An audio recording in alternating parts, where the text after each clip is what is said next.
Hey, Amy, how are you? Hi, Jen. Doing well. Thank you. It's a good day. Yeah, it is a very good day. And you know what's interesting? Just saying, like, hey, Amy, it feels so weird to say that because I feel like you're probably similar to me where you're always your first and last name at once. Like, it's always Amy Noelle. Like, it's never just like Amy. Does that feel weird too? It doesn't feel weird to me, but yeah, I do have a lot of people who, think that my first and last name are my full name, right? So they'll call me Amy Noel, and yeah, it just Mhm. happens to be sometimes how people refer to me, but I usually just go by Amy. Yeah, I always have it in my head of like your names being combined, and mine, everyone always says like Jen Grace. So it's, I get it. I totally get it. Yep. Anyway, so today's an exciting day because we are having your book launch conversation, which your book did come out a little while ago, but not that long ago. So I want to start because I overuse the word excited, but I genuinely am so excited when I get to talk to you once you're like at the end of the process because we both know it's a slog of a process. So before we get into any of that fun stuff, I would love for you to just kind of share a little bit about what you do, why you do it, and then maybe a little of how you came to write this book. Oh, sure. I think how I came to write this book is a result of all of the things that I actually do, because so many people are always like, how is it that you get all that shit done? So, just a quick rundown for anyone to kind of understand a little bit more about my world. I manage employee benefits for a very large organization. We have 34,000 employees globally. We're in about 45 different countries. So, I'm managing their, health, well-being, life insurance, disability, all of those different kinds of corporate employee benefits programs. And then I have also founded a nonprofit. I work with children in Uganda and make sure that they are going to school and getting their education so that they can break out of the cycle of poverty that their families have been in. I also manage a networking group. We passed, this is so amazing, $13 million in closed business to one another in 2020. So during a pandemic, we figured out how to pass a lot of business to each other. And I've got about 87 members at this point. And then, I've been training for half marathons. I have a great family on the side. I make them their birthday cakes. And, so just have all of these things kind of always going on at the same time. And then, right, that has led me to people being like, you have to write a book because you know how to get, there's a secret that you know how to get everything done. So that is, yeah, the result of that and the story of that is what went into the book. And the book is called Get Shit Done. Oh my God, I love it so much. And what's interesting, so we have the mutual connection. Why we know each other is because of Eduardo with Fearless Communicators. And what I find interesting, because I also have that like get shit done type of reputation that precedes me. And we have been at events together. And I know it's you and I who are like folding down chairs while other people like we're so I'm like, oh my God, we are so this is how people get shit done is because they're like always doing. I feel like it's a way of being, less so like just a hey, this is kind of cool to do. So I love that because you're not just like saying it, but like I've physically seen you doing it as well. Right, right. And I do also try to, train others to be able to have all of those skills, right? So yes, you will see me, right, break down the chairs at the end of a networking event, but then I'll also meet with the president of another organization and talk to them about how they can, have a member take on those kinds of tasks and have everything attended to. So yeah, I always like to be able to share my knowledge wherever I can, in addition to the Mhm. doing, because yes, I am definitely a doer. And so that does segue us just nicely to the fact that this book is kind of like teaching people like there's a practicality to it. And so you have your shit sheets, which I think is hilarious and amazing. So like why don't you just kind of walk us through like if you had an aha moment where you're like, all right, I really need to just get this into a book form, and then like what the learning for someone kind of reading it would be. Sure. Yes. So I guess, let me think about how I got it into the book form. Really, as you mentioned, Fearless Communicators, taking that program really was the launching point for how I crafted the story, right? So I knew that I wanted to write a book. I knew that I wanted it to be about getting shit done because that's what people kept telling me I knew how to do, but I didn't necessarily know exactly how to frame all of that in a way that would be understandable, relatable, where I could tell the story and have it actually make a difference for people so that they could put the like tips and tricks. I always hate tips and tricks, but you know, we have to be able to immediately put it into practice. So it just becomes part of our natural way of being. And certainly I'm not an author, right? I manage employee benefits and I run nonprofits and I lead networking groups, like, but nowhere in there is author. So I didn't fully know how to do that. So by using, you know, the Fearless Communicators program, that gave me a platform to be able to look at how do I actually craft the story, right? And then obviously use Publisher Purpose to then look at how is it, okay, now that I have the kind of the concept that I'm looking at, how do I, you know, develop the actual content of the book and really, you know, turn that into an actual book. But through the book, right, I really try to give the readers an opportunity to, through story, right? So I tell the story about this one week in my life where I did kind of like have this, you know, almost crazy meltdown and, you know, complete overwhelm. Although I do talk in the book that the concept of overwhelm, there really is no such actual real thing as that, but that feeling, right, of being completely overwhelmed and how I was able to successfully manage that particular week using these shit sheets, right? So I came up with the concept of the shit sheet and it gets put into 4 easy steps so they can just block out what it is that you're up to, the different projects, and really be able to very clearly see and get your priorities straight for what it is that needs to be done for a variety of things that you might be up to, you know, at any given moment of time. Sometimes I'll use it to manage just my day. Sometimes I'll use it to map out a whole entire month-long project, or sometimes, you know, I'll have multiple sheets that can get me through an entire year, and I just, you know, have them nearby when I need to look at where I'm at and track my progress in a particular project that I'm working on. And I love that you use them too, because I think a lot of times people will like preach something, but not actually, or be the author of like a thing and then not actually do it. Oh my God, I don't know if you can see this, right? So I made a version of it just on notebook paper. I'm thinking about trying to get a version printed up so that other people can do it. But I do have one available on my website for people to be able to download and print for themselves as well. But I literally have it next to me at all times so that I can just grab it, because it's like that feeling like you go like, oh my God, I have so many things to do. And as soon as you just start putting pen to paper, all of a sudden, like that sensation just eases completely and you're able to focus on the task at hand. Yeah. Did you find it difficult to kind of put this into kind of the 4 easy steps, or like to just figure out how to teach it? Because I think sometimes things just come so naturally to us about things. So like, I know, like I said before, like I definitely am like the GSD person. Like it's always been that way, always. But like, that's just my way of being. Like I don't know, like I'm sure if I had to think about it, I could come up with some framework for it. But like, did you find that to be a struggle? Because it's just so much of who you are, but you're like, okay, how do I actually take like this part of me and make it so someone can do this? You know, it really did start sort of organically, because I found myself, and I talk about this in the book. If you don't have a, you know, a notebook full of shit sheets that you've made like I have, you know, I just started folding paper.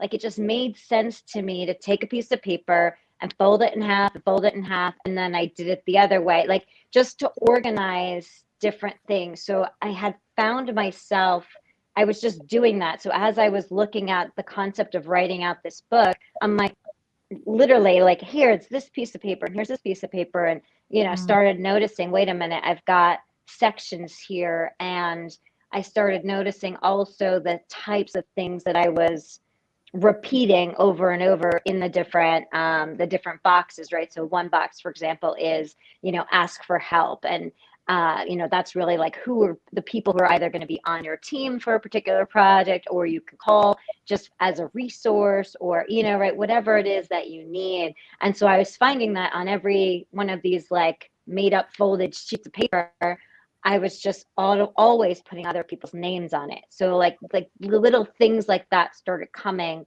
off the page, and that was just what I had naturally been doing. And so it became easy to encapsulate that into the four pieces of the method. I love that so much. And what's interesting is that in working with you through the academy, and then even like after, a lot of times people will go through the academy and they have, as you know, kind of have all of the things you need to like go off and do. But a lot of times people will come back to me and say, all right, I still need some more support. And so I end up working with people one-on-one, like kind of after the fact. But in your case, it was like you really kind of embodied like the get shit done. You were like, okay, I just need to know X, Y, Z. And it would just be a simple email of like, hey, go do these 3 things. And then you'd be gone for however long and come back and like, all right, they're done. And I'm like it was just so impressive to just see like the get shit done in action, where it's like, it doesn't have to be complicated, but obviously you have a system and a process that allows you to kind of like move through that. Move through any project super well, which is clearly having to do with your shit sheets and just kind of your methodology, so I feel like I've personally witnessed it like in action while you were actually creating the book too, which is really cool. Yeah. And I would just add, the ability to be able to do that. I would just say, you and your team have spent a bunch of time to make things so easy. Like it was like, oh, I need this. And I got a link to like a Google Doc or a PDF or something that was just like, okay, step 1, step 2, step 3. And it was just, okay, I'm going to go through those and check. Okay, done. But yeah, it was though, there were a lot of people though going, like kind of working behind the scenes with me, right? So if I embodied my shit sheet concept in writing the book, right? So I had people try it out as case studies, but I also had, teams of people to just bounce ideas off of and think about the book cover, right? So like, okay, the next step is to create a book cover, right? But I had to really think about what are the things that I wanted it. What did I want it to look like? Did I want it to be all text? Did I want it to be, have a picture on it, or, and so I was constantly asking other people for that help, right? In like, oh, what do you think? What do you think? And that would just kind of end up informing. So it made it a lot easier, because if I felt I had to do absolutely everything only by myself, I probably wouldn't have finished the book. Yeah, which is so understandable. And I say this all the time, that because we have this misconception that writing is that you kind of go into a dark cave and kind of write, and then you come out and you're like, oh my God, I created this masterpiece. But the reality is that it's a team sport. Like writing, publishing, all of the things related to a book is 100% a team sport, because it's a better product when you're working with others, instead of being isolated and not having feedback. And obviously there's kind of the opposite end of that spectrum too, of like asking too many people for feedback or the wrong people for feedback. That's a whole other can of worms. But generally speaking, it's a team sport, and it should be kind of treated that way, because it just, then everyone kind of gets excited behind it. And then even people who maybe they were your case study folks, there's a piece of them that's in this book too. And for some people that they don't have a dream to be an author, but it's really cool to kind of see their name or see some acknowledgement in the work that someone else is doing, which can be just as rewarding sometimes. Yeah, absolutely. Yeah. And I sent copies of the book to the people who are the case studies. So I've been starting to get feedback from them that they've, shared it with their families and read it. I mean, even, one of the people shared it with a family member who was going through something significant in their life, and, was immediately able to put in place the specific thing that was referenced was I call it setting up an intention, right? The I in the SHIT. And, when we set our intention, it really makes a difference for how we show up. And in this, particular situation where she's, faced with some adversity, right? She's really able to take on that intentionality, and it totally shifted things for her. So it's really good to even see that, the people who were my case studies just for the book, they didn't just stop at, using the shit sheet for the book. They were also able to, share the story and create it with other friends and family members. That's great. It's so rewarding when like you can actually track and see kind of the ripple effect of how your book is helping people. There's just something so magical about that. Like if you were to kind of go back, because I feel like you did this really quickly too. Like it wasn't, I don't, and maybe I'm wrong, like pining over, I have to do this for like years and years, which a lot of people do. It feels like it came together very quickly. Were there certain parts of the process itself, whether it was the writing or just kind of like getting the rest of it done and published, that just felt more either overwhelming or, and I know that I use that word on purpose based on what you previously said, or like just something that you were like, oh my God, this is so easy and like such in flow. Like, did you have any of those points, or was it kind of just a grind from start to finish? Yeah, no, I wouldn't call it a grind at all. Definitely, like ups and downs and all of that. So I think I took the Fearless Communicators program in September of 2019. And then it actually published, right, November, very end of November 2020. So just over a year. So I think in book terms, that is a very short period of time. One thing, right, the ease of using that program to write the book, right, I would probably say I came out of that program with maybe almost half of the content, at least, completely like fleshed out, where I understood the story that I wanted to tell and the connection of it. I would say probably what held me up the most, quite honestly, I probably could have published way sooner than November of this last year, but pandemic hitting really caused me to pause. Like, do we really need a book about getting shit done when we have, all of this death, to be perfectly blunt about it, in front of us, right? Especially at the height of the pandemic, because my original intention had been to publish more over, early summer last year, because, I really did want to wrap it up in a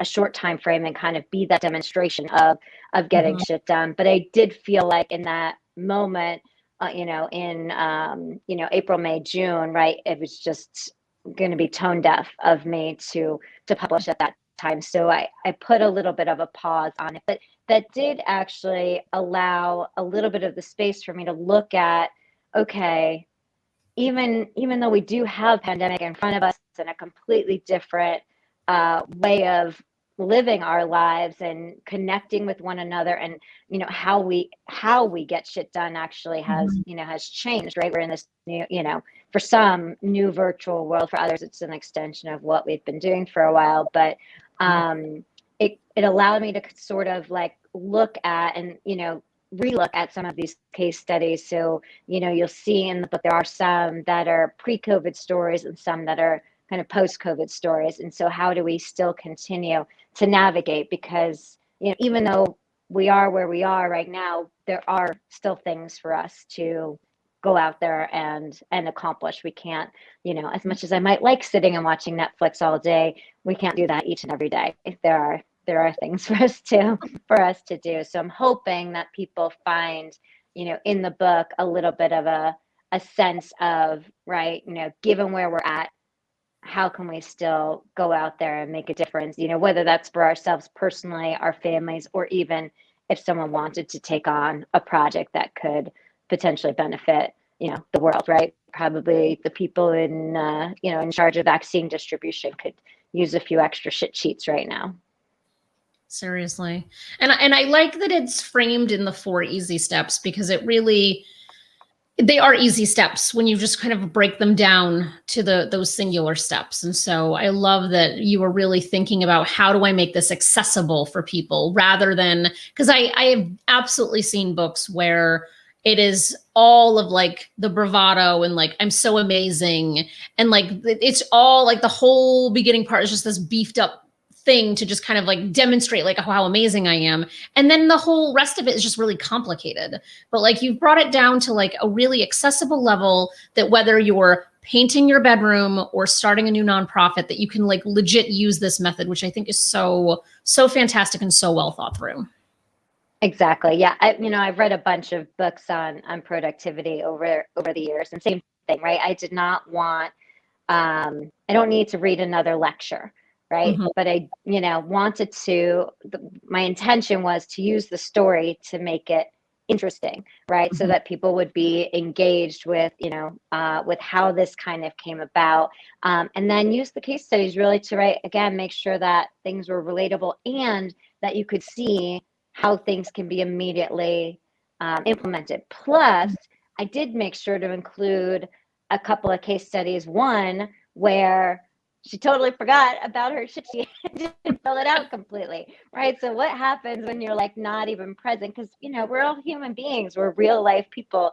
So, things are going to come up, and, but there's still lessons for us to learn inside of that story. And then the other one, my last one, is what happens when shit goes sideways, right? We ended up doing like 3 different shit sheets because, pandemic hit, and then unemployment, and then, right, how do we deal with all of these things when, right in front of us, it seems like the world is just saying, no, you're not allowed to do anything. But yet we do still have the power to be like, nope, I've got this. We're just going to rearrange things a little bit. And so, how do we navigate in this new world? So yeah, definitely want to provide a variety of experiences so that people could see it in real action, and then, have it be really easy to, just be able to start putting pen to paper. Yeah. Again, I feel like accessibility, it's all about accessibility. And so as we kind of wrap up, if you were to wave your magic wand and a year from now, your book has done what you want it to do, what type of feedback or like what would happen, do you think people would be saying to you that would prove that it did what it's supposed to? Oh, my vision would be that my phone would light up all the time with people like taking a picture of their shit sheets and sending it to me, and being able to talk about the things that they've accomplished. And I'm not saying that everybody needs to, I don't know, create a, $5 million business or whatever it is that they're up to, but or a nonprofit, right? But it could be just even that small win. I got my child to eat broccoli, or whatever that is the shit that's in front of us to get done. Those are the things that I really want to be seeing, and just to be, constantly bombarded, if you will, by those kinds of messages from people. That's a good way to be bombarded these days. That would be Exactly. awesome. Oh my God, I love it. So for those that are, watching either while we're talking now or at a later date, how can they find your book and information about you? Absolutely. They can go to my website, which is amynoelle.com. Noelle is spelled sort of like the French version of Christmas, but it's the feminine spelling, Noelle. And then it's also available on Amazon, and it's in Kindle form and in paperback. And I will just say that I am donating a big portion of the proceeds to my nonprofit, Lend a Hand Uganda. So hopefully people feel comfortable in purchasing the book, knowing that it is literally making a difference for hundreds of kids on the other side of the world. I love that. Do you want to provide that website too for your nonprofit? Yeah, the nonprofit website is lahu-usa.org. So it stands for Lend a Hand Uganda, lahu-usa.org. Oh, beautiful. Thank you so much for your time today. I always love these conversations, and I can't wait to see where your book goes, and for you to text me when your phone is blowing up, because people are using I will do that. Awesome. Thank you. I appreciate it. Awesome. Thank you.